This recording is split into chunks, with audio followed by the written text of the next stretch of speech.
అపోస్తలుడైన పౌలు భక్తుడు తెస్సలోనికయులకు రాసిన పత్రిక, మొదటి పత్రిక, తెస్సలోనికయులకు రాసిన మొదటి పత్రిక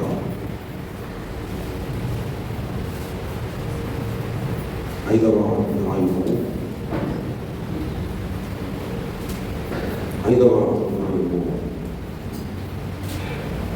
5వ వచనం నుండి 10వ వచనం వరకు లేఖన భాగాన్ని చదువుకొని రచించవచ్చు. తెస్సలోనికయులకు రాసిన మొదటి పత్రిక 5వ అధ్యాయము 5వ వచనం నుండి 10వ వచనం వరకు లేఖన భాగాన్ని చదువుతున్నాం. మీరందరూ వెలుగు సంబంధులను పగటి సంబంధులనై ఉన్నారు. మనము రాత్రి వారము కాము, చీకటి వారము కాము. కావున ఇతరుల వలె నిద్రపోక మెలకువగా ఉండి మత్తులము కాగా ఉండము. నిద్రపోవారు రాత్రి వేళ నిద్రపోతురు, మత్తుగా ఉండువారు రాత్రి వేళ మత్తుగా ఉండురు. మనము పగటి వారమై ఉన్నాము కనుక మత్తులమై ఉండక విశ్వాస ప్రేమలను కవచము, రక్షణ నిరీక్షణను శిరస్త్రాలను ధరించుకుందాము.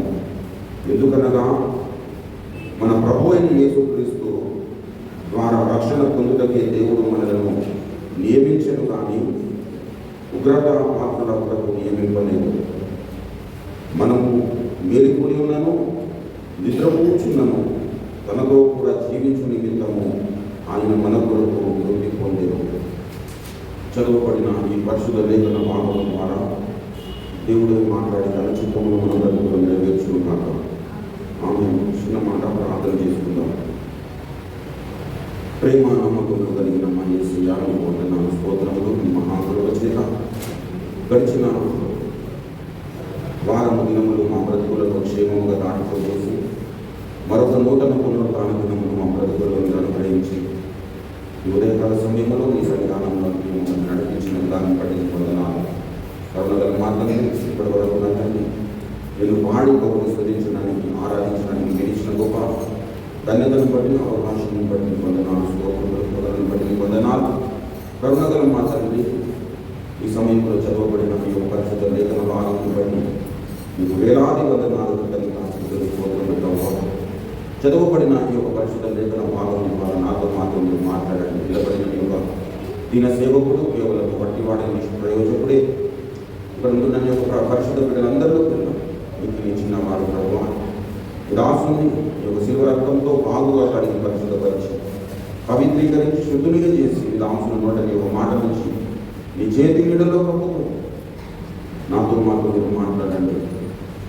మీరు మాట్లాడుతుండగా వినుకొద్ది వినగల చెవి, గ్రహించే మంచి మనసు, లోపడగలిగిన జీవితంలో అందరికీ దయచేయండి.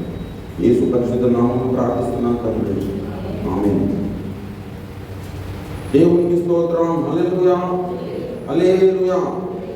ప్రభువునందు నాకు అత్యంత పిల్లారా, చేరవచ్చిన మీ అందరికీ మన ప్రభువును రక్షకుడైన యేసుక్రీస్తు వారి శుభనామమున వందనాలు, శుభాలు, దైవాశీస్సులు తెలియజేస్తూ ఉన్నాను. చదవబడిన ఈ పరిశుద్ధ లేఖన భాగము అపోస్తలుడైన పౌలు భక్తుడు తెస్సలోనిక సంఘానికి ఆనాడు రాస్తూ మరి ఈనాడు సార్వత్రిక సంఘముతో మనతో మాట్లాడుతూ ఉన్నాడు. మనము వెలుగు సంబంధులము అన్నాడు. దేవుడు వెలుగై ఉన్నాడు అని యోహాను సువార్త 8వ అధ్యాయంలో మనము చూస్తాం. యోహాను సువార్త 8వ అధ్యాయం దయచేసి 12వ వచనంలో చూసినట్లయితే మరలా యేసు నేను లోకమునకు వెలుగును అన్నాడు. మన దేవుడు ఏమై ఉన్నాడంటే లోకమునకు వెలుగును అన్నాడు. నేను లోకమునకు వెలుగును, నన్ను వెంబడించేవాడు చీకటిలో నడవక జీవపు వెలుగు కలిగి ఉండునని వారితో చెప్పాను. ఆయనను వెంబడిస్తున్నవాడు జీవపు వెలుగు కలిగి ఉంటాడట. మన దేవుడు వెలుగై ఉన్నాడు, మనము వెలుగు సంబంధులు, ఆయన సంబంధులము. వెలుగై ఉన్న దేవుని సంబంధులము. ఆయన వెలుగై ఉన్న ప్రకారం మనము వెలుగులో నడుచుకోవాలి అన్నాడు. దయచేసి యోహాను రాసిన మొదటి పత్రికలో మనం చూసినట్లయితే అయితే ఆయన వెలుగులో ఉన్న ప్రకారం మనము వెలుగులో నడిచిన ఎడల మనము అన్యోన్య సహవాసము గలవారమై ఉందుము. దేవుని నామానికి స్తుతి కలుగును గాక. ఆయన వెలుగులో ఉన్న ప్రకారము మనము వెలుగులో జీవించాలి. ఆయన వెలుగులో ఉన్న ప్రకారము మనము వెలుగులో నడవాలి, వెలుగులో జీవించాలి, వెలుగులో ప్రయాణం చేయాలి. మన దేవుడు వెలుగై ఉన్నాడు.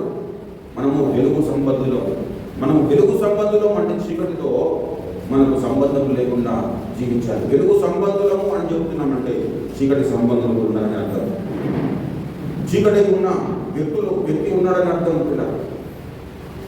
వాడు ఎవడో కాదు, లూసిఫర్. మన విరోధి అయిన అపవాది చీకటి సంబంధిత, చీకటి అయి ఉన్నాడు వాడు. మన దేవుడు వెలుగై ఉన్నాడంటే వెలుగై ఉన్నాడని చెప్పుకుంటున్నా. దేవునికి వ్యతిరేకంగా వాడు చీకటి అయి ఉన్నాడు. వాడు భౌతికంగా వెలుగులాగా కనపడతాడు, కానీ వాని హృదయం అంతా చీకటిమయం ఉంటాడు. వాడిని అనుసరిస్తున్న వారందరూ అపవాది సంబంధులు. మనము వెలుగు సంబంధులము, మనము దేవుని సంబంధులము.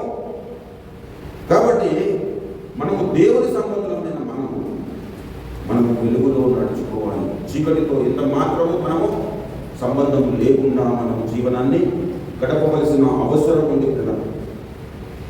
మనము వెలుగు సంబంధులం కనుక చీకటితో మనకు ప్రమేయం ఉండకూడదు. ఒకప్పుడు మనము పూర్వము దేవుని దృష్టికి చీకటితో నడుచుకున్న, మనము యుగ ధర్మము చొప్పున నడుచుకున్నందుకు దేవుని దృష్టికి మనము మరి నరక పాత్రలముగా, దేవుని దృష్టికి ఉగ్రతా పాత్రలముగా ఉండినాం. ఎఫెసీ పత్రిక దయచేసి చూడండి పిల్లరా. ఎఫెసీ పత్రిక 2వ అధ్యాయము 3వ వచనము చూడండి. వారితో కలిసి మనమందరము శరీరము యొక్కయో మనసు యొక్కయో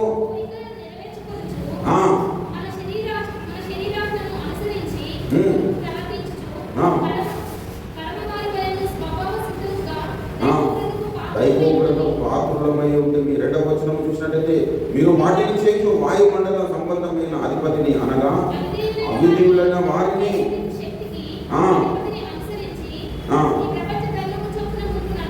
ఈ ప్రపంచ ధర్మము చొప్పున మునుపు నడుచుకుంటే, ఈ ప్రపంచ ధర్మము చొప్పున మునుపు నడుచుకున్నప్పుడు మనము చీకటి సంబంధులుగా ఉన్నాము. ఈ ప్రపంచ ధర్మము చొప్పున మనం నడుచుకున్నప్పుడు శరీరం యొక్కయో మనసు యొక్క కోరికలను మనం నెరవేర్చుకుంటున్నాము. మనము శరీరాశను అనుసరించి నువ్వు ప్రవర్తించు కడమ వారి వలె స్వభావ సిద్ధముగా దైవోగ్రతకు పాత్రులమై ఉంటుంది. ఆ దైవోగ్రతకు పాత్రులమై ఉన్న మనల్ని దేవుడు కనికరించి మనల్ని రక్షించాడు. ఇలా రక్షణ ఎలా కలిగింది? మనకు దేవుని యందు విశ్వాసము మనం కనపరచాలి.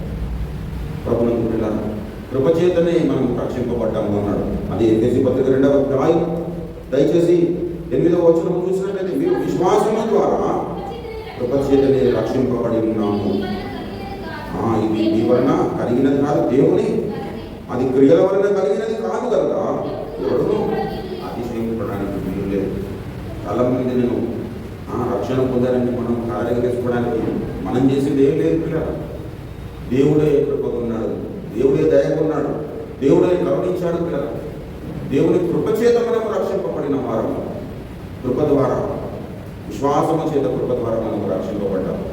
దేవుని వరం ఉన్నాడు, ఎవడు అతిశయించడానికి వీలు లేదు. మునుపు మనం ఉగ్రత పాత్రలు ఉన్నాము, మునుపు మనం అవిధేయులముగా ఉన్నాము, మునుపు మనం యుగధర్మం చొప్పున నడుచుకున్నాం, మునుపు మనము ఈ లోకాలను అనుసరించి నడుచుకున్నాం, ఈ ప్రపంచ ధర్మం చొప్పున మనం నడుచుకున్నాం. అలా నడుచుకుంటున్న వారమైన మనల్ని దేవుడు తన ఆశ్చర్యకరమైన వెలుగులో చూపించాడు. హల్లెలూయా. ఎక్కడున్నా మనము, మీరు పూర్వము చీకటి అయి ఉండేది, ఇప్పుడు ప్రభువునందు వెలుగై ఉన్నాడు. మనం వెలుగై ఉన్నాం, వెలుగు సంబంధులం. మనల్ని పిలిచిన వాడు వెలుగులో ఉన్నాడు. ఆ వెలుగులోనికి మనల్ని పిలిచాడు. హల్లెలూయా. ఆ వెలుగులోనికి మనల్ని పిలిచాడు, వెలుగులోనికి మనల్ని పిలిచాడు. దయచేసి పేతురు రాసిన మొదటి పత్రిక దయచేసి 2వ అధ్యాయం 9వ వచనంలో చూసినట్లయితే, మొదటి అయితే మీరు చీకటిలో నుండి ఆశ్చర్యకరమైన వెలుగులోనికి మిమ్మల్ని పిలిచిన వాడు. దేవుని నామానికి స్తుతి కలుగును గాక. హల్లెలూయా. మనల్ని పిలిచాడు దేవుడు. ఎక్కడికి పిలిచాడు? ఆశ్చర్యకరమైన వెలుగులోనికి పిలిచాడు. చీకటిలో నుండి పిలువబడినాము. మనం అందరం ఎక్కడి నుండి పిలువబడ్డాము? చీకటిలో నుండి, మరణాంధకారముల నుండి పిలువబడ్డాము. పిలువబడిన మనం ఏ విధంగా జీవించాలో ఇక్కడ చెబుతూ ఉన్నాడు లేదా. దయచేసి ఆ మూలవాక్యంలో 6వ వచనంలో చూసినట్లయితే, కావున ఇతరుల వలె నిద్రపోక మెలకువగా ఉండి మత్తులకు కాక ఉందాము. ఇతరుల వలె అంటున్నాడంటే, ఇతరులు అని చెబుతున్నాడంటే మనకు ఇతరులు అన్నాడు, సంఘములకు ఇతరులు. ఇక్కడ తెస్సలోనికయులకు రాస్తున్నాడు ఈ పత్రిక. తెస్సలోనికయులకు ఇతరులు అంటే తెస్సలోనికయులు రక్షణ పొందిన వారికి ఇతరులుగా ఉండబడుతున్న వారంటే లోక సంబంధులుగా ఉన్నవారు. రక్షణ పొందని వారి వలె వారు ఏం చేస్తారట? నిద్రపోతారట. నిద్రపోవడం మాత్రమే కదా, వారు మత్తులుగా ఉంటారట. కాబట్టి మీరు నిద్రపోవడానికి మీరు మెలకువగా ఉండడు. ప్రభునందు పిల్లరా, ఇతరుల వల్లే మీరు ఉండడానికి వీల్లేదు. ఒకప్పుడు మీరు ఇతరుల వల్లే ఉన్నారు, ఇతరుల వల్లే ఉండడానికి వీల్లేదు. ఇతరుల వల్లే ఉండకుండా మరి ఏం చేయాలి అంటే, ప్రభునందు పిల్లరా, మనము వెలుగు సంబంధులము కనుక ఆయన ఎలాంటి స్వభావము కలిగి ఉన్నాడో అలాంటి స్వభావం కలిగి ఉండడానికి మనము ప్రయాసపడుతూ ఉండాలి. ఇతరులు ప్రయాసపడరు, మనము ప్రయాసపడాలి. ఇతరులు దేవునికి సన్నిహితంగా జీవించాలని అనుకో, మనము దేవునికి సన్నిహితంగా జీవించడానికి మనము ప్రయాసపడాలి కదా. చాలామంది ఏం చేస్తున్నారు? ఈ మాట ఎందుకు చెబుతున్నాడు అపోస్తలుడైన పౌలు అంటే, చాలామంది ఏం చేస్తున్నాడు? నిద్రిస్తున్నారట. చాలామంది నిద్రిస్తున్నారు. కాబట్టి ఎఫెసీ పత్రికలో ఆ మాట చెబుతాడు, నిద్రించుచున్నావు నీవు మేల్కొని మృతులలో నుండి లెమ్ము అన్నాడు. ఎఫెసీ పత్రిక 5వ అధ్యాయము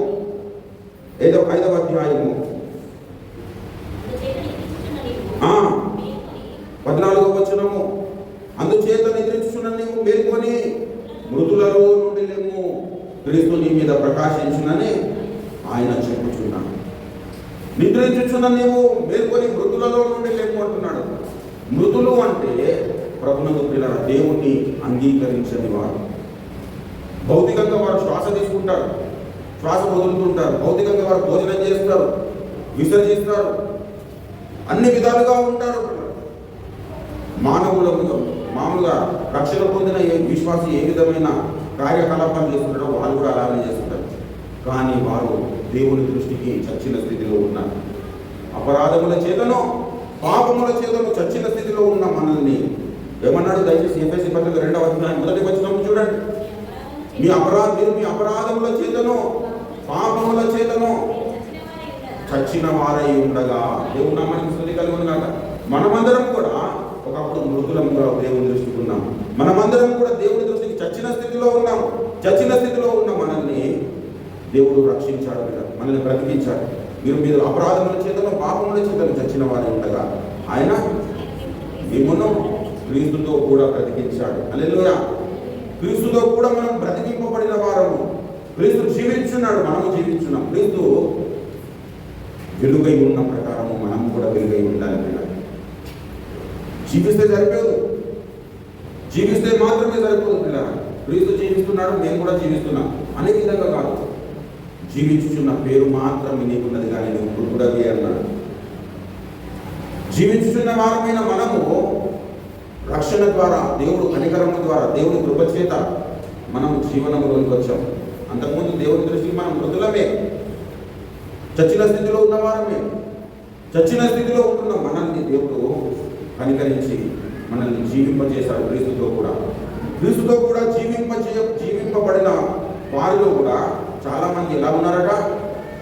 ప్రభునందు ప్రియులారా, జీవించుచున్న పేరు మాత్రమే నీకున్నది కానీ అన్నాడు. ప్రకటన గ్రంథము, దయచేసి ప్రకటన గ్రంథము 3వ అధ్యాయము దయచేసి 1-2 వచనాల్లో చూసినట్లయితే, సార్దిస్సులో ఉన్న సంఘపు దూతకు ఇలాగు రాయుము, 7 నక్షత్రములను 7 ఆత్మలను కలిగి నీ క్రియలను నేను ఎరుగుదును. ఏమనగా జీవిస్తున్నావన్న పేరు మాత్రమే నీకున్నది కానీ నీవు మృతుడవే అన్నాడు. సార్దిస్సు సంఘము రక్షణ పొందిన సంఘము క్రీస్తుతో కూడా బ్రతికింపబడిన సంఘము. కానీ జీవించున్న పేరు మాత్రమే ఉన్నదట.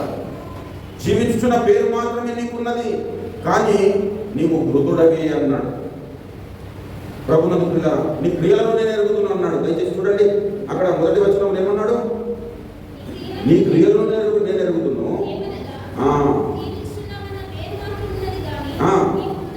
మృతుడు ఎందుకు మృతుడైనాడు? నీ క్రియలు నా దేవుని ఎదుట సంపూర్ణమైనవిగా నాకు కనబడలేదు కనుక, చూడండి పిల్లరా, జాగరూకుడవై చావనై ఉన్న మిగిలిన వాటిని బలపరచుము. నీ క్రియలు నా దేవుని ఎదుట సరి అయినవిగా సంపూర్ణమైనవిగా నాకు కనపడలేదు. అంటే మన క్రియలు ఎలా ఉండాలి? సంపూర్ణమైనవిగా ఉండాలి. నువ్వు మృతుడవు కాకుండా జీవించాలి. దేవుడు ఏ విధంగానైతే జీవించేవాడే ఉన్నాడు, మనము ఆ విధంగా జీవించేవాడు ఉండాలి. అంటే మన క్రియలు సంపూర్ణమై ఉండాలి. ఏ క్రియలు మనం చేస్తామో, దేవుడు అప్పగించిన ప్రతి క్రియ, అప్పగించబడిన ప్రతి కార్యము, ప్రతి పని దేవుని దృష్టికి సంపూర్ణంగా మనం నిర్వర్తించాలి. అందుకే ఎఫెసీ పత్రికలో ఏమన్నాడు? సమస్తం నెరవేర్చిన వారమై నిలువబడటకు అన్నాడు. 6వ అధ్యాయం చూడండి, ఎఫెసీ పత్రిక 6వ అధ్యాయము దయచేసి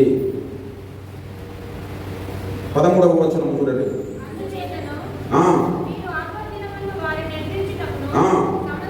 సమస్తము నెరవేర్చిన వారమే నిలవబడటకును శక్తిమంతులగునట్లు అన్నాడు.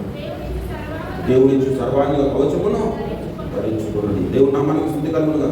మనకు అప్పగింపబడిన ప్రతి పని నెరవేర్చిన వారమే నిలబడాలి. క్రైస్తవుడు అంటే పడిపోయే వ్యక్తిగా ఉండదు, నిలవబడడానికి ప్రయాసపడుతున్న వ్యక్తిగా మనం ఉండాలి.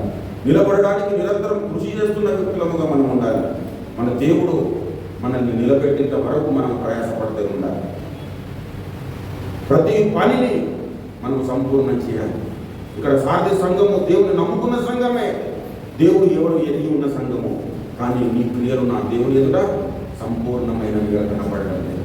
అంటే రక్షణ పొందిన విశ్వాస జీవితంలో దేవుడు వెలుగై ఉన్నాడని మనం చెప్పుకుంటాం, కానీ ఆయన వల్ల మనలో వెలుగు ఉండదు. దేవుడు నీతి అయి ఉన్నాడని చెప్పుకుంటాం, కానీ ఆయన నీతికి మన నీతికి చాలా డిఫరెంట్ ఉంటుంది.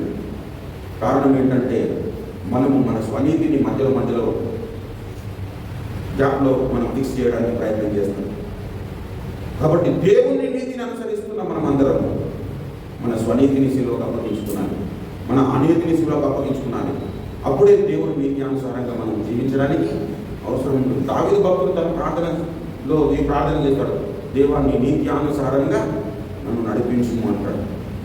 139వ సంకీర్తన దయచేసి చివరి 2 వచనాలు చదవండి. దేవా నన్ను పరిశోధించి పరీక్షించుము, నీ ఆయాసకరమైన మార్గము నా ఎందున్నదేమో చూడుము. చూడండి పిల్లలు ఏమన్నాడు? నీ ఆయాసకరమైన మార్గము నా ఎందున్నదేమో చూడు. ఎప్పుడైతే దేవునికి ఆయాసకరమైన మార్గములు మనలో ఉన్నాయని మనం ఎప్పుడైతే కనుగొనడానికి ఇష్టపడతామో, వెతుక్కోవడానికి ఇష్టపడతామో పిల్లల, అప్పుడు మనం బ్రతుకున్నట్టు లెక్క. మనం బ్రతుకున్నామని మనకు రుజువు ఏంటంటే నాలో దేవునికి ఆయాసకరంగా ఏవైనా ఉన్నాయని స్వపరీక్ష చేసుకోవడం మనం జీవించుతున్న వారిగా సూచిస్తుంది. ఎప్పుడైతే మనం స్వపరీక్షను విడిచిపెడతామో మనం మృతులము గాయించబడతాం. జీవించుచున్న పేరు మాత్రమే మనకు ఉంటుంది, కానీ మృతులముగా మనం ఉంటాం. చాలామంది ఎఫెసు సంఘంలో ఏం చేస్తూ ఉన్నారు? నిద్రిస్తున్నారట. ఎక్కడ నిద్రిస్తున్నారు? మృతులలో నిద్రిస్తూ ఉన్నారట. మృతులలో నిద్రిస్తున్నారు. కాబట్టి నిద్రించుచున్న నీవు మేల్కొని మృతులలో నువ్వు లెమ్ము అన్నాడు. ప్రభునందు ప్రియమైన దేవుని బిడ్డల, వెలుగు సంబంధులముగా మనము పిలువబడిన మనం అందరము నిద్రించాల్సిన అవసరం మనకు ఉండదు. నిద్ర అంటే ప్రభునందు పిల్ల అంటే మనం రెస్ట్ తీసుకోవాలి, అది రాదు. మనం నిద్రపోతున్నా మన దృష్టి అంతా దేవుని మీద ఉండాలి, మన హృదయం అంతా దేవుని మీదనే ఉండాలి. దావీదు భక్తుని యొక్క హృదయం అలా ఉంది. దావీదు భక్తుడు, నువ్వు రాత్రి జాములేదు నన్ను దర్శించి నన్ను పరిశోధించితివి, నీవు నాలో నువ్వు నా హృదయమును పరిశోధించితివి, నన్ను పరిశోధించితివి. అంటే రాత్రి పడుకున్నాడా? ఆయన మెలుగుతూ ఉన్నాడా? దేవుడు పడుకున్నాడు. పడుకొని ఉన్న దేవుడు పరిస్థితుల్లో దేవుడు నన్ను దర్శించాడు, నన్ను చూశాడు. ఆయనకు ఏ దురాలోచన కానరాలేదు అని ఎలా సాక్ష్యం ఇస్తున్నాడంటే, ప్రభునందు పిల్లరా, శారీరకంగా ఆయన పడుకున్నాడని ఆత్మలో మెలుకోగలిగి ఉన్నాడు. హల్లెలూయా. ఆత్మలో మెలుకోగలిగి ఉన్నాడు. ఆత్మలో మెలుకో మనం ఎప్పుడు కలిగి ఉండగలుగుతామంటే, మనల్ని మనము స్వపరీక్ష చేసుకుంటూ, దేవా నన్ను దర్శించండి, నా స్వభావం మార్చండి, నాలో నీకు ఆలోచన ఏది కూడా ఉండడానికి వీలేదు, నాలో నీకు ఆయాసకరమైన పరిస్థితి ఏది ఉండడానికి వీలేదని ఎప్పుడైతే మనల్ని మనం పరీక్షించుకోవడానికి మనం ఉపయోగిస్తూ మనం సాగుతుంటామో, దేవుడు అప్పగించిన పనిని సంపూర్ణంగా నెరవేర్చాలన్న కృష్ణ మనం ఎప్పుడైతే నిరంతరం కలిగి ఉంటామో, అప్పుడు మనము పడుకున్నా కానీ మన ఆత్మ వెళ్ళిపోతూనే ఉంది, దేవుడితో అనుసంధానం కలిగి ఉంది. హల్లెలూయా. ప్రభువును ఉంటాం. కాబట్టి రక్షణ పొందిన మనమందరము ఎలా ఉండాలి? ఇతరుల వలె మనము నిద్రపోకై ఉండాలి. ఇతరుల వలె మనము మత్తులముగా ఉండవద్దు. మత్తులము ఉండద్దు. ఇతరుల వలె మనం నిద్రపోవద్దు అని చెప్పాడు. దయచేసి చూడండి, మెలుగుగా ఉండండి, మత్తులము కాకయుందుము అని చెబుతూ, నిద్రపోవారు రాత్రి వేళ నిద్రపోవద్దు, మత్తుగా ఉండేవారు రాత్రి వేళ మత్తుగా ఉండు. మనము పగటి వారమై ఉన్నాము కనుక మత్తులమై ఉండగా విశ్వాస ప్రేమలను కవచమును, రక్షణ నిరీక్షణను ధరించుకుందాము. ఎందుకనగా మన ప్రభు అయిన యేసుక్రీస్తు ద్వారా రక్షణ పొందుటకే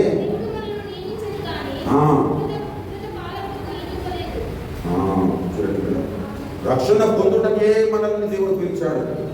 కానీ ఉగ్రత పాత్రలంగా దేవుడు మనల్ని ఉగ్రత పాత్రలు అవ్వడానికి దేవుడు మనల్ని పిలవలేదు. ఈ మాట ఎందుకు చెబుతున్నాడు? రక్షణ కొనసాగించుకున్న లేని వాడు ఉగ్రత పాత్రలు అయ్యేటువంటి పరిస్థితి ఏర్పడుతుంది. కాబట్టి పౌలన్న ఫిలిప్పీ సంఘానికి పత్రిక రాసుకుంటాడు, నేను మీ ఎదుట లేనప్పుడు కూడా మీరు భయముతోనూ వణుకుతోనూ మీ సొంత రక్షణను కొనసాగించుకున్నాడు. దయచేసి 2వ అధ్యాయం 12వ వచనం చూడండి. కాగా నా ప్రియులారా, మీరు ఎల్లప్పుడూ విధేయులై ఉన్న ప్రకారము నా ఎదుట ఉన్నప్పుడు మాత్రమే కాక, చూడండి, మరి ఎక్కువగా నేను మీతో లేని ఈ కాలమందును భయముతోనూ వణుకుతోనూ మీ సొంత రక్షణను కొనసాగించుకోండి. రక్షణ పొందిన మీకు పరలోకం గ్యారంటీ అట్లా కాదు. రక్షణ పొందిన మనమందరము మన దేవుడు వెలుగై ఉన్నాడు, మనము వెలుగు సంబంధులంగా తీర్చబడాలి. మన దేవుడు నీతిమంతుడై ఉన్నాడు, మన నీతి అయి ఉన్నాడు, మనము దేవుని నీతిలో మనము నీతి ఉండాలి. మన దేవుడు జ్ఞానమై ఉన్నాడు, జ్ఞానమై ఉన్న దేవుడు మనము జ్ఞానవంతులుగా తయారు కావాలి. హల్లెలూయా. మన దేవుడు జ్ఞానమై ఉన్నాడు, మనం జ్ఞానవంతులం కావాలి. జ్ఞానవంతులం కాకపోతే నాశపోతాం పిల్లలు. దావీదు భక్తుడు 119వ కీర్తనలో అన్నాడు, నీ శాసనములను నేను కైకొనుచున్నాను కనుక నాకు వృత్తుల కంటే విశేషమైన జ్ఞానము కలదు అంటాడు. చూడండి, 119వ కీర్తన 119వ వచనం నుంచి చదువు. వృత్తుల కంటే నాకు విశేషమైన జ్ఞానము కలదు. ఇంకా చదవండి, 99 చదవండి. నేను నీ శాసనములను నేను ధ్యానించుచున్నాను కావున నా బోధకులందరికంటే విశేషమైన జ్ఞానము. అంటే మనకు ఏం కావాలి? ఇప్పుడు దావీదు భక్తుడు మనకు మాది అని అనుకుంటే మనలో ఎటువంటి పరిస్థితి మనలో ఉండాలి? విశేషమైన జ్ఞానము మనలో ఉండాలి. బోధకుల కంటే ఇప్పుడు నేను బోధిస్తున్నాను, నాకంటే విశేషమైన జ్ఞానం నేను సంపాదించుకోగలిగాను. దావీదు భక్తులాగా సంపాదించుకున్నాడట. ఆయన సాక్ష్యం చెబుతూ ఉన్నాడు. ఆయన సాక్ష్యం ఏంటి? నేను నీ శాసనములను ధ్యానించుచున్నాను కావున బోధకుల కంటే నాకు విశేషమైన జ్ఞానము కలదు. దయచేసి చూడండి, 98 చూడండి.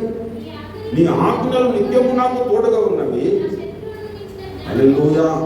శత్రువులకు మించిన జ్ఞానము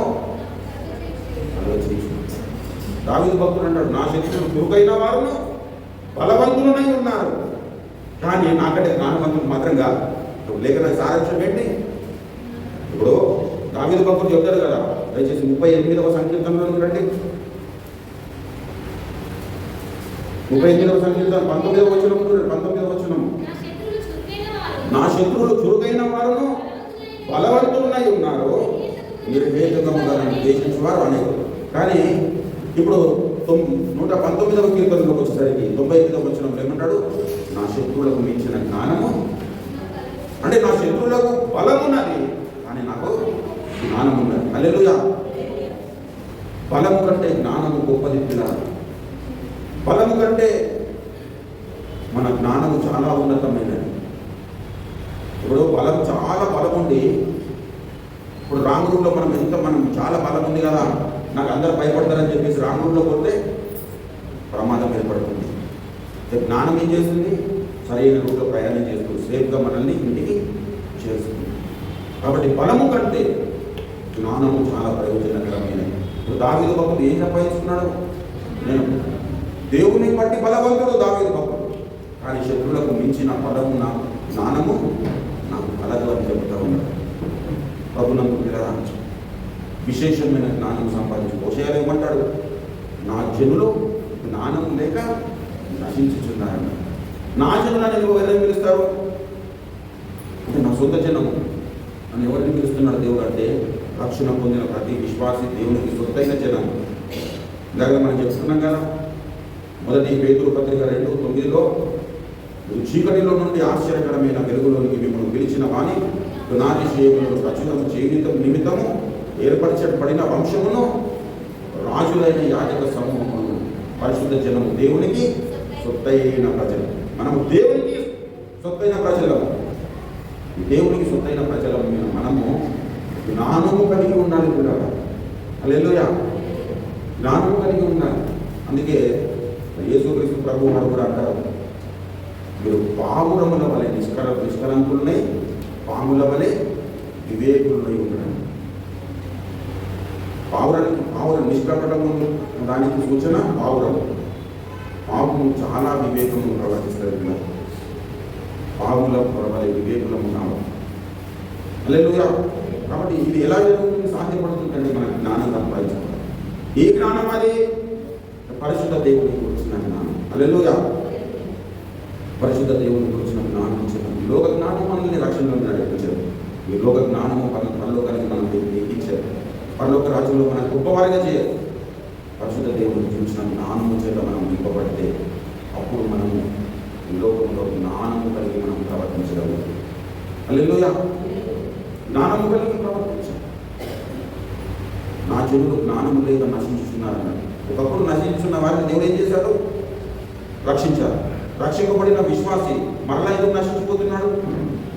ఒకప్పుడు జ్ఞానము లేని వారిని మనం రక్షించాడు. కొరింథీ పత్రికలో ఏమంటాడు? మొదటి కొరింథీ పత్రికలో, మీరు పిలువబడిన పిలుపును చూడండి, మీ లోకములో జ్ఞానులను సిగ్గుపరచటకు లోకములోనే వెర్రి వారిని దేవుడు ఏర్పడతాడు. అప్పుడు మన జ్ఞానం లేదు, కానీ రక్షణ పొందిన తర్వాత మనకు జ్ఞానం ఉండాలి కదా. రక్షణ పొందిన తర్వాత మనం జ్ఞానం ప్రదర్శించకపోతే మనము జీవించుచున్న పేరు మాత్రమే మనం కలిగి ఉండే ప్రమాదం ఏర్పడుతుంది. సారథి సంఘం మామూలు సంఘం కాదు కదా, కానీ ఆ సంఘం గురించి దేవుడు ఏం చెబుతున్నాడు? జీవించుచున్న పేరు మాత్రమే నీకు ఉన్నది, కానీ నేను మృతులుగా ఎక్కువ. ఒకప్పుడు మృతులుగా ఉన్నావు, రక్షించాను. అపరాధముల చేత పాపముల చేత చచ్చిన స్థితిలో ఉన్న నిన్ను నా స్వార్థం ఇచ్చి నేను కొన్నాను. నువ్వు కొనబడిన వాడు, కొనబడిన నీవు మరలా నశించిపోయే క్రమంలోకి వెళ్తున్నావు. ఎందుకంటే నిద్రిస్తూ ఉన్నాడు మృతులను. ప్రభునందు పిల్లరా, లోకంలో వేరే మనం రక్షణ పొందాం. రక్షణ పొందిన మనమందరము మన రక్షణను కొనసాగించుకోవాలి. ఆ ఫిలిప్పీ పత్రికలో ఆ మాటను మనం నిరంతరము చదువుకోవాలి పిల్లరా. ప్రతిరోజు మనకు జ్ఞాపకం తెచ్చుకోవాలి ఈ మాట. పౌలన్న చెబుతున్నాడు, కాగా నా పిల్లరా, మీరెల్లప్పుడూ విధేయులై ఉన్న ప్రకారం. వీళ్ళు ఎలా ఉన్నారట? ఫిలిప్పీ సంఘము వీరెల్లప్పుడూ విధేయులుగా ఉన్నారు. వారికి పౌలన్న వారికి సాక్ష్యం ఇస్తూ ఉన్నారు.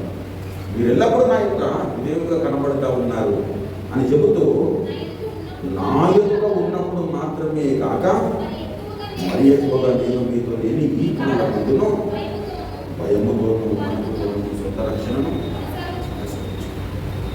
ఇంకా రక్షణను మనం కొనసాగించుకోవాలంటే భయం ఉండాలి కదా. ఏం భయం ఉండాలి? నేను నా ఇష్టం వచ్చినట్టు సొంత దేశాలు వేస్తే రక్షణ పోయే ప్రమాదం ఉందని మనం భయపడుతుండాలి. హల్లెలూయా. భయము లేని జీవితము ప్రభునందు బిడ్డలారా దేవుని దృష్టికి ముద్రలుగా చేస్తుంది.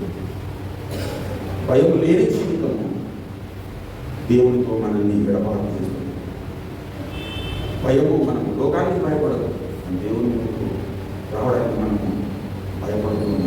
నా వ్యక్తిత్వం ఎలా ఉంది, నా స్వభావం ఎలా ఉంది, పౌలు భక్తుడు కానీ మన జీవితంలో ఎప్పుడైతే రక్షణ పొందాడో ఇదిగో పాతలన్నీ గతించాను, సమస్తం నూతనమే.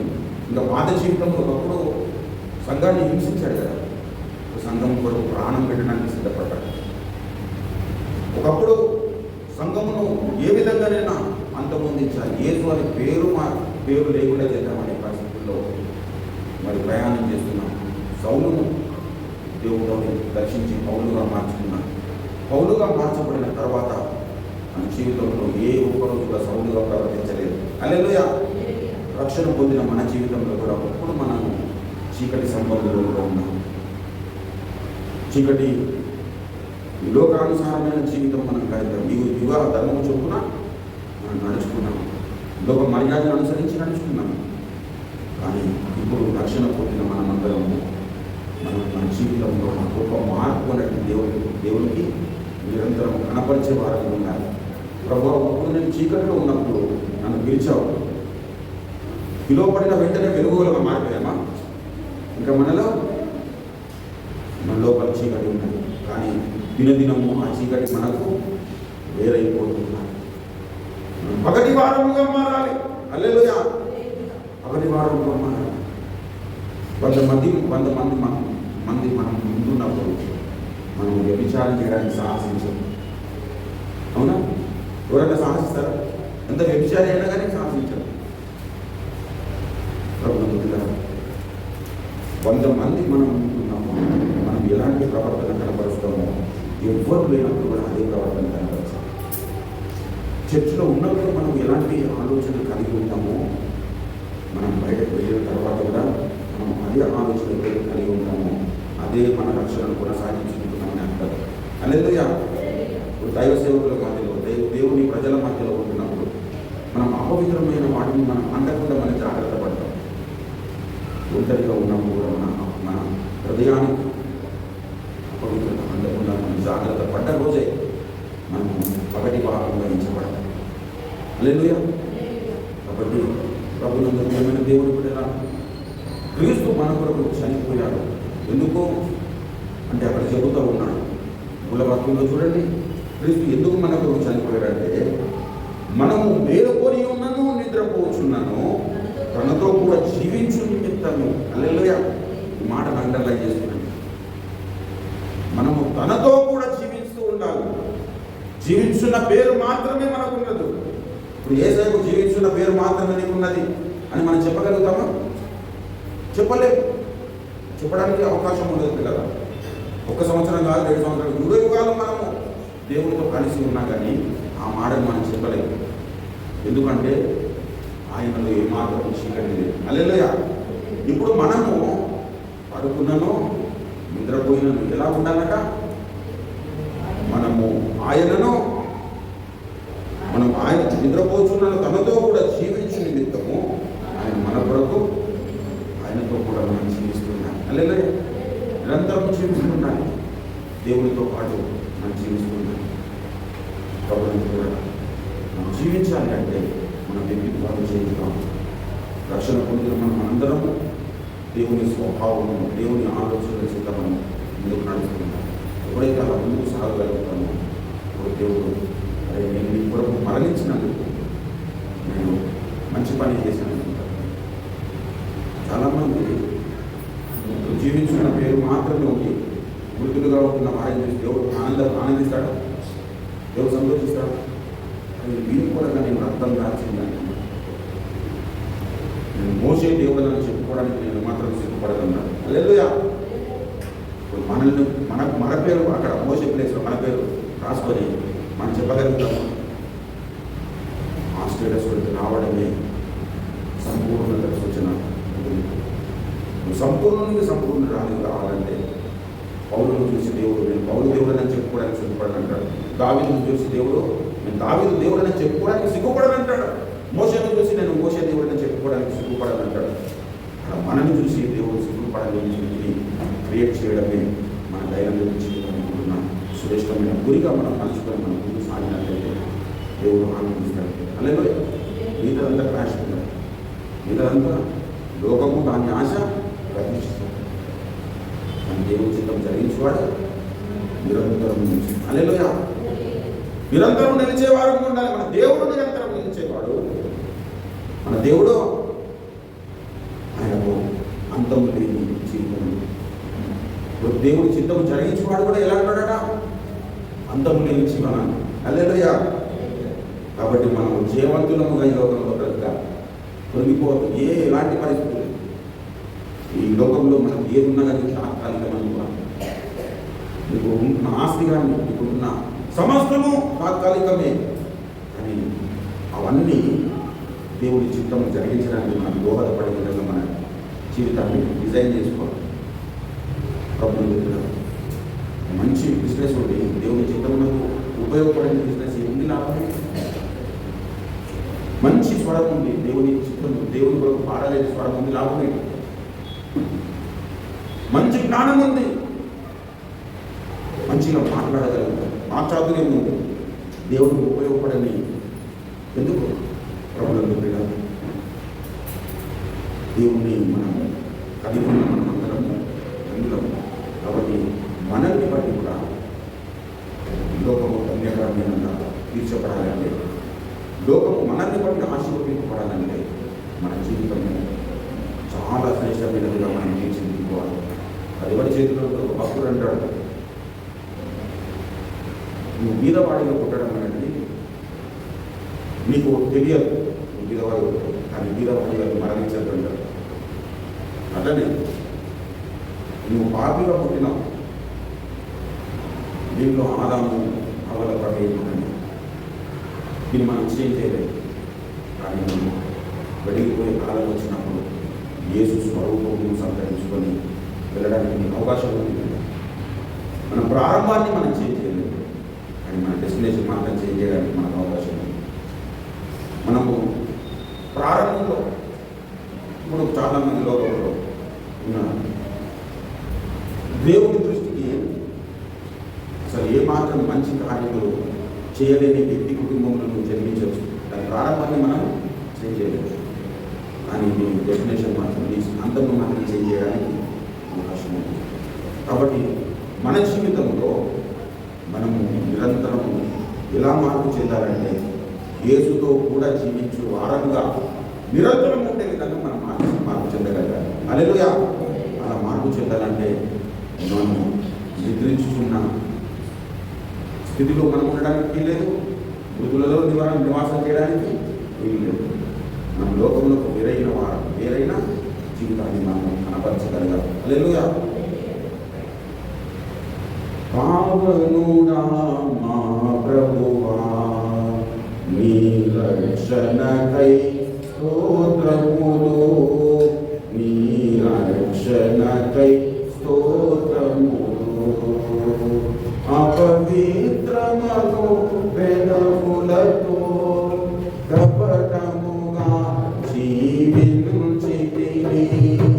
అపవిత్రమగు పెదవులతో కపటముగా జీవించితిని. అపరాధి నోటిని తెరచి స్తుతి గీతము మొసగిన వినుమా. అపరాధి నోటిని తెరచి స్తుతి గీతము మొసగిన ప్రభువా. మా ప్రభువా నీ రక్షణకై స్తోత్రములు, నీ రక్షణకై స్తోత్రములు. హల్లెలూయా. దేవుడు ఇచ్చిన రక్షణను బట్టి నిత్యము దేవుని స్తుతించాలి. హల్లెలూయా. ఆయనతో పాటు నిరంతరం జీవించే వారంలో మనం తయారు కావాలి. దేవుడు జీవించువాడు, నిరంతరం జీవించువాడు. ఆయనతో కూడా మనం జీవించడానికి మన కొరకు వృద్ధి పొందాడు. కాబట్టి మన భక్తి జీవితంలో రక్షణను నిరంతరం కొనసాగించుకోవాలి. అందుకే ఎబ్రీ పత్రిక 12 ఏం చెప్తారు? ఇంత గొప్ప సాక్షి సమూహం మేఘము వల్ల మనల్ని ఆవరించి ఉన్నందున మనం కూడా ప్రతి వారము సులువుగా చిక్కులో పెట్టే పాపమును విడిచిపెట్టి విశ్వాసంలో కర్తయు దానిని కొనసాగించి వాడిన యేసు వైపు చూస్తూ మన యొక్క ఉంచబడిన పందెంలో ఓపికతో పరిగెత్తున్నాం. హల్లెలూయా. సులువుగా చిక్కులో పెట్టే పాపం పొద్దున్నే కొంతమంది మాటల ద్వారా దుస్తుడికి చిక్కిపోతారు. అది ఏం దొరికేదో వేసుకుంటాడు వాడు. అలా దొరకడానికి వీలేదు. ఏదో ఒక నోటి మాట తెలిసి ఆడ అనుకుంటాడు టార్గెట్ పని ఏంటి, వీరితో నేను శారీరకంగా వ్యభిచారం చేయించకపోయినా అట్లీస్ట్ వీరి హృదయంలో ఉన్న కొంత వ్యభిచారం అనే డాగ్ ఒకటి వేయాలని వాడు అనుకుంటాడు. అట్లీస్ట్ నోటి మాటలన్నా కనీసం వీరితో ఏదన్నా పాపం చేయాలని అనుకుంటాడు వాడు. అందుకురానికి రాత్రి వాళ్ళు వెతుకుతా తిరుగుతూ ఉంటాడు. మీ విరోధి అయిన అపవాది గర్జించు సింహం వల్ల ఎవరిని పెరుగుతున్నానని వాడు వెతుకుతూ తిరుగుతాడు. అట్లీస్ట్ వీరికి కొంచెమైనా వాడికి పొద్దున్న లేవగానే మనకేముంటుంది ఆలోచన, నేను ఈరోజు దేవుని దృష్టికి మంచిగా బ్రతకాలి, ఎవరిని అన్యాయం చేయదు, ఎవరిని నేను నష్టపరచకూడదు, ఎవరి విషయంలో నేను అపవిత్రంగా తీర్చబడడానికి వీలేదు అని మనం అనుకున్నాం. కృష్ణుడేమనుకున్నాడు తెలుసా? మీరు ఏ విధంగా కొంచెమన్నా అరే వీడు నిన్న దొరకలేదు కానీ ఈరోజు మనం కొంచెమన్నా మసిపోతాం అనుకుంటాం. ఆ మసి అనిపించుకోకుండా మనం జాగ్రత్తగా వహించడానికి వాడు ఏదో భయంకరమైన పాపాన్ని మన ముందు తీసుకుంటాడు. సులువుగా చిక్కులో పెట్టే పాపాలని మనల్ని మన ముందుకు తీసుకొస్తాడు. సులువుగా చిక్కులో పెట్టే పాపాలు అంటే ఈజీగా మనము చేసే పాపాలు. వాటిని అన్నింటినీ ఏం చేయాలన్నాడు? సులువుగా చిక్కులో పెట్టే పాపమును విడిచిపెట్టి అన్నాడు. అంటే ఈ ఎవ్రీ సంఘస్థులు ఏం చేస్తున్నారని అర్థం? సులువు చిక్కులో పెట్టే పాపములను విడిచిపెట్టలేరు. ఇంకా రక్షణ పొంది ఏళ్ళు గడిచిపోయినప్పటికీ సులువుగా చిక్కులో పెట్టే పాపములను విడిచిపెట్టలేరు. కాబట్టి మీరు విడిచిపెట్టండి. విడిచిపెట్టి ఏమన్నాడు? విశ్వాసమునకు కర్తయు దానిని కొనసాగించబడిన యేసు వైపు చూచుచు మన యొక్క ఉంచబడిన పరుగు పందెంలో ఓపికతో పరిగెత్తుతాం. హల్లెలూయా. కాబట్టి మన దేవుడు మన యొక్క పరుగు పందెం ఉంచాడు. దాంట్లో మనం అన్నిటినీ కాపాడుకోవాలి. అన్నిటి విషయంలో సమస్తం నెరవేర్చిన వాడని అన్నిటినీ కాపాడుకోవాలంటే నీ పరిశుద్ధతను కాపాడుకోవాలి, నీ విశ్వాసమును కాపాడుకోవాలి, నీకున్న సమస్తాన్ని కాపాడుకోవాలి. పౌలన్న పరుగెత్తాడు ఈ పరుగు పందెంలో. నేను మంచి పోరాడుతుంది నా పరుగు కడముట్టి విశ్వాసమును. హల్లెలూయా. కాబట్టి మనం కూడా మన ఎదుట ఉంచబడిన పరుగు పందెంలో ఓపికతో పరిగెత్తాలి. హల్లెలూయా. అలా పరిగెడుతూ ఉన్నప్పుడు మన జీవితాల ద్వారా దేవునికి మహిమ వస్తుంది. మనం ఇప్పటి వరకు మన జీవితంలో అనేక విధాలుగా పరిగెడుతూ ఉన్నాం. ఆ పరుగు పందెంలో ఆ పరిగెడుతున్న క్రమంలో దేవునికి మహిమ తెచ్చే విధంగా మనం ప్రవర్తిస్తున్నాం. అనేక నడకలు నడుస్తున్నాం. మన నడకలను బట్టి దేవునికి మహిమ వస్తుంది. మనం అనేక ఆలోచిస్తాం, అనేక పనులు చేస్తూ ఉన్నాం, అనేక కార్యాలను మనం పాల్గొంటున్నాం. దేవునికి మహిమకరంగా మన బ్రతుకులు ఉన్నాయని లేవనండి ఎప్పుడైతే మనం స్వపరిచయం చేసుకోగలుగుతామో అప్పుడు మనము జీవించినప్పుడు లెక్క పెట్టాలి. హల్లెలూయా. కాబట్టి మనల్ని మనం ఒకసారి స్వపరిచయం చేసుకుంటాం. కొద్దిసేపట్లో మనం ప్రభు యొక్క శరీరంలో పాల్గొనలు పొందబోతున్నాం. కాబట్టి నా శరీరంలో నా రక్తం తిరిగి రావాలి, నిత్య జీవం కలవాలి. అయితే ఎవడు అయోగ్యముగా తిరిగి రావును అది శిక్షా మీరు కలుగ చేసుకోవడానికి తిరిగి రావుతున్నాను. ప్రభు యొక్క శరీరం తినాలి, ప్రభు యొక్క రక్తం తాగాలి. అప్పుడు మనం జీవము గల వారం అవుతాం. కానీ ఎలా పడితే అలా తినడానికి వీల్లేదు. మీరు యోగ్యమైన స్థితిలో తినాలి. మరి యోగ్యమైన స్థితిలో మనల్ని తినాలి అంటే మనల్ని మనం ఏం చేయాలి? స్వపరీక్ష చేసుకోవాలి, పరీక్షించుకోవాలి, మనల్ని మనం విమర్శించుకోవాలి. అప్పుడే మనము ప్రభు యొక్క శరీరంలో పాల్గొనడానికి అవకాశం ఏర్పడుతుంది. కాబట్టి ఒకసారి మనల్ని మనం స్వపరీక్ష చేసుకున్నాం. దావీదు భక్తుడు నీకు ఆయాసకరమైన మార్గం న్యాయం ఉన్నదేమో చూడమన్నాడు. ఇప్పుడు మనము ఆ ప్రార్థన చేద్దాం. ప్రభు నీకు ఆయాసకరమైన మాటలు నాలో ఉంటే వాటిని తొలగించు. నీకు ఆయాసకరమైన ప్రవర్తన నాలో ఉంటే దాన్ని తొలగించు. నీకు ఆయాసకరమైన అలవాట్లు నాలో ఉంటే వాటిని నాకు తొలగింపేటట్టు మీరు సహాయం చేయండి. తొలగించుకోవడానికి కృప చూపండి అని మనం ప్రార్థన చేద్దాం. ఈ ప్రార్థన సమయము కాబట్టి ఎవరికి వారము సోదర చేసుకున్నాము. కృప కలిగిన దేవుడు మన మధ్యలో సంచారం చేస్తూ ఉన్నాం. ఆయన పాదాలను పట్టుకుందాం. ఆనాడు కుష్ఠరోగులు దావీదు కుమారుడు మమ్మల్ని దాడిపోకు ప్రార్థన చేస్తాం. ఈరోజు మనము ప్రార్థన చేద్దాం. అయ్యా నన్ను దాడిపోకు, అయ్యా నన్ను మన్నించు, అయ్యా నన్ను క్షమించండి, అయ్యా నీ రక్తంతో కడగండి, నీ పరిశుద్ధ శివ రక్తంతో నా అపరాధం అందరూ ప్రతి ప్రార్థన శాంతి సంఘంలాగా మనం ఉండడానికి వీలేదు. మనము పగటి సంబంధులము, మనము దేవుని సంబంధులము, మనము మేలు చేయు వారంలో ఉండాలి. మేలు చేయువాడు దేవుడు సంబంధించాడు, వీడు చేయువాడు దేవుడు చూసిన వాడు కాదు. మనం దేవుని సంబంధులమైతే మనం నీతిని అనుసరించాలి. మనం దేవుని సంబంధులమైతే అబద్ధం వాడు, మనం దేవుని సంబంధులమైతే ఆయన యందు ఆనందించాలి. మనం దేవుని సంబంధులమైతే దేవుడు అప్పగించిన సమస్తములో మనం యోగ్యులముగా అందించబడుతూ ఉండాలి. దేవుని దృష్టికి మనం మంచి వారంగా అందించుకోవాలి. హల్లెలూయా, హల్లెలూయా, హల్లెలూయా, హల్లెలూయా. యేసయ్యను దర్శించు. ఈ స్వపరీక్ష సమయం కదా, కొద్దిసేపు నేను మాట్లాడనుకుంటున్నాను. నేను కూడా మాట్లాడలేను కనుక నేను కూడా స్వపరీక్ష కొనుక్కొని చూపుంటా. మనమందరం యేసయ్య పాదాలను పట్టుకుంటాం. మనం స్వపరీక్ష చేసుకుంటాం. ఎక్కడైతే ఆయాసకరంగా దేవుడికి జీవించాం, దేవుని దృష్టికి ఎక్కడైతే ఆయాసకరంగా బ్రతికాం, మనం మారు మనసు పొందుదాం. దేవుడికి క్షమాపణ పొందుకుందాం. అయ్యా నేను సమయంలో వ్యర్థపరిచాను, నాకుంటున్న ధనంలో వ్యర్థపరిచాను, నాకుంటున్న ప్రతిదీ ప్రభు నీ కొరకు నేను వెచ్చించలేకపోయాను, నీ కొరకు నేను వినియోగపరచలేకపోయాను, నేను నీ కొరకు వినియోగపడలేకపోయాను.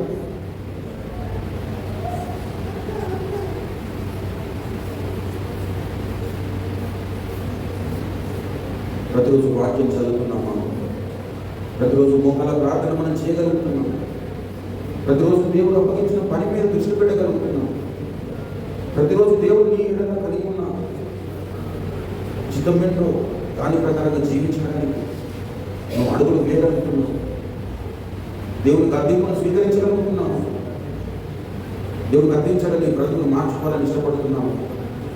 ఎలా జీవిస్తున్నావు, ఎలా నడుచుకుంటున్నావు, ఎలా ఆలోచన చేస్తున్నావు. రాత్రి చావులందు దావీదు హృదయంలో దేవుడు దర్శించి చూసినప్పుడు ఆ హృదయంలో ఎటువంటి దురాలోచన కానరాలేదట. దేవుడు నిన్ను దర్శించి చూసినప్పుడు నా హృదయంలో ఏ దురాలోచన కానరాలేదు ప్రభు అని పని నీవు చెప్పగలుగుతావు, నీ సాక్ష్యం ఇవ్వగలుగుతావు. దేవుడు నీకు ఆయాసం కలిగించే ఎటువంటి పరిస్థితి నాలో లేదని చెప్పగలుగుతావు.